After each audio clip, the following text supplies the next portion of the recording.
I just shot 20 rounds of 50/70 black powder through this rolling block. It's back on the workbench, which means it's time to clean. This should always be done as soon as possible to prevent the corrosive salts from rusting the bore.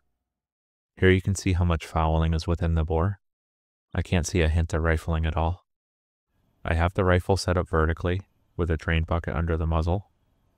The best way to clean out the fouling is to pour boiling water down the bore. The heat will dissolve and loosen the majority of the fouling. To clean out any left behind, I'll next scrub the bore while it's still hot. Instead of a normal thin cleaning rod, I like to use this. It's a simple piece of 3/8 aluminum rod. You can buy this at most any hardware store.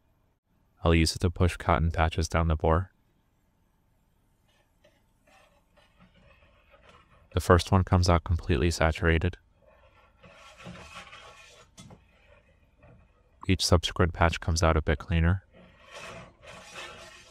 With this rifle, I'm cleaning from the muzzle to breech, since the hammer prevents cleaning the proper way. In reality, it's not a big deal. You're not going to do any damage if you're careful and use a soft cleaning rod. Once the patches start coming out more white than black, I'll use a light gun oil on each patch. Then a few more clean patches. This rifle never had a mirror bore, but the result post-cleaning is much better than before.